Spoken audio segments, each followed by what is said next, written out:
Happy Barbenheimer Day, everybody. Yeah, I did the Barbenheimer double feature. Started, woke up nice and early, not really. I had an IMAX showing for Oppenheimer at 10:30 in the morning, and then I just got out of my my regular showing of Barbie at 4:30 in the afternoon.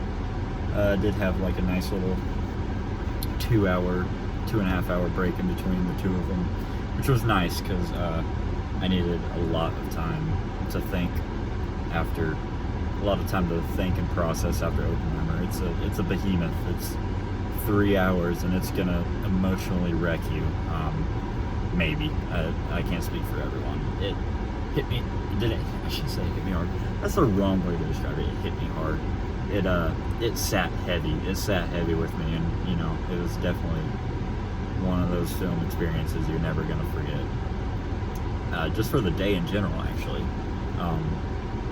This was, without a doubt, 1,000% one of the most fun and just enjoyable days I've had at a movie theater in a long time. Just like it seems weird that you'd go from Oppenheimer to Barbie as a double feature in one day, and it'd be the most best theater experience you've had in a while. But it was. I 1,000% recommend this double feature to anybody who likes going to the theater and watching movies and can handle different genres and different stories and different whatever. There's a car parked behind me with a couple. They're eating ice cream or having a good time over there, so they're going to be hardcore judging me for the next however long this takes me. Hopefully not too bad though. Maybe they're just minding their business and I'm just being self-conscious. Let's just say that. Let's get back to the topic on hand though.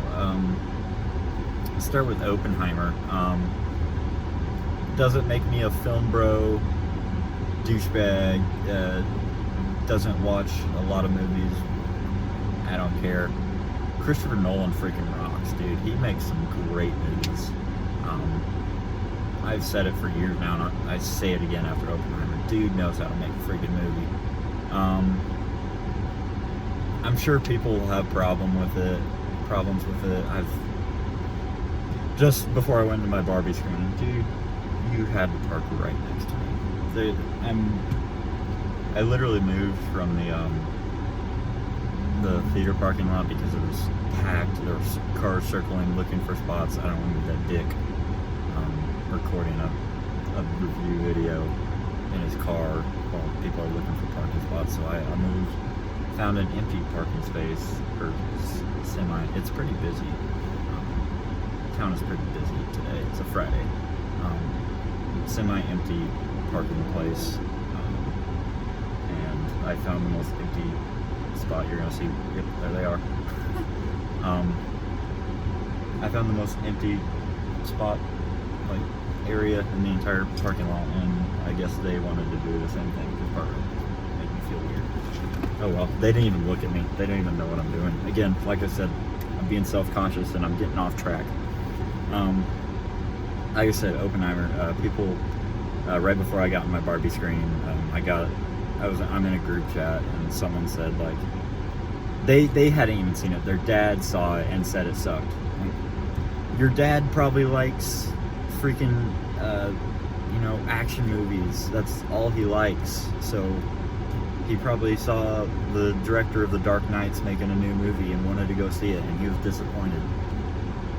Yeah, it's not going to be for everybody, but if you enjoy movies, if you enjoy the filmmaking process, if you enjoy history, if you enjoy World War II history, if you enjoy whatever, the actors, whatever, you're going to like this movie. It's going to be good.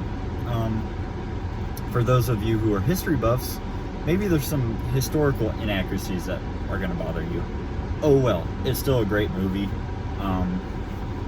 Yeah, it was a phenomenal experience, and from start to finish, and this is one thing about Christopher Nolan that I really like. He knows how to end a movie. I don't think I've seen a Christopher Nolan movie yet where I was like, that wasn't the greatest ending or whatever. Dude knows how to end a movie.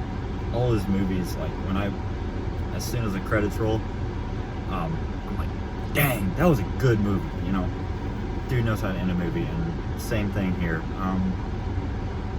A complaint people have said about Christopher Nolan movies in the past that there's parts where the score is just amplified so loud where you can barely hear the dialogue or what people are saying. This is a problem in that movie again. Not quite as bad or as much, you know.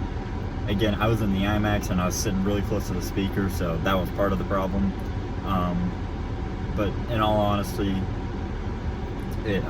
there were parts where I was like, dang, the score's getting really loud. I'm kind of, you know, people are talking and I'm like, the pace is amping up. I'm like, okay, I'm having a hard time staying caught up here.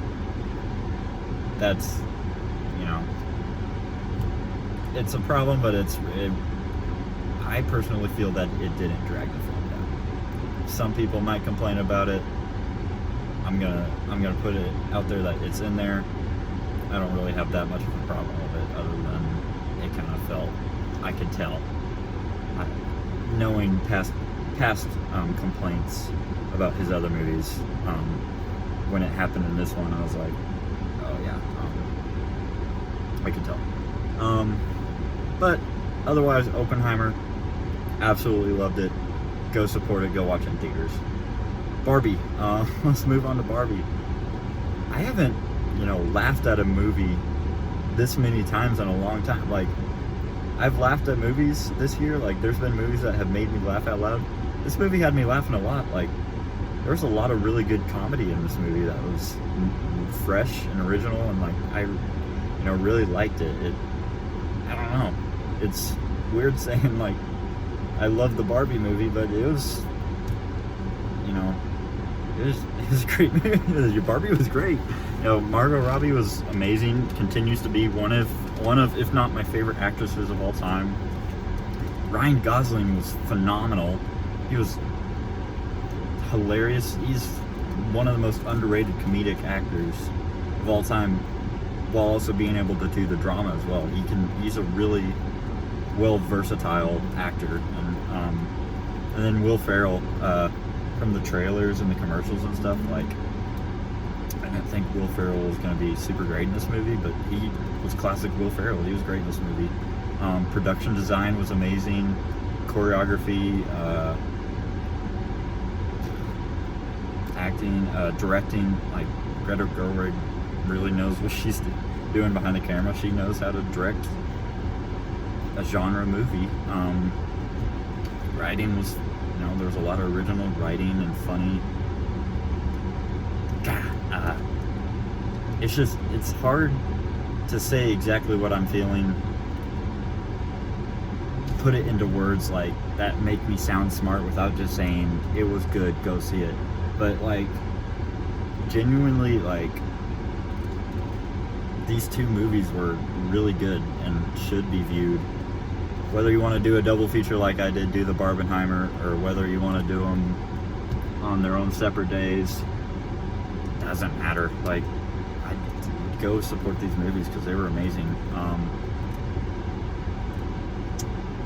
Problems with Barbie, I said I went over my problems with Oppenheimer. I don't really have problems with either of these movies.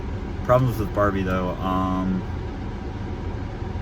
I feel like a general audience, someone going into this just for the surface level stuff, the stuff that they're seeing and their brain is computing, people are gonna take this as a surface level movie, and some people might be, I want to say offended, but if all they're receiving is the surface level stuff, they're gonna be like, they're gonna blow it off. They're not gonna think much about it. But this, if you actually pay attention, you kind of soak up stuff. You laugh at the comedic stuff. You soak up what the characters are saying when it comes to the drama stuff. This movie does have a deeper message than what surface level audiences are gonna experience. So, despite being a Barbie movie, despite being a comedic movie, it is deep. You're gonna have to pay attention. You're gonna have to soak some information up. And maybe that's not for the entire Barbie audience. You know, there's going to be kids going to see this film. There's going to be casual audience. You know, everything. So, is that a problem? Not really. Just putting it out there. But other than that, you know, I love this movie. You know, I love both of these movies. I don't know why I said this movie.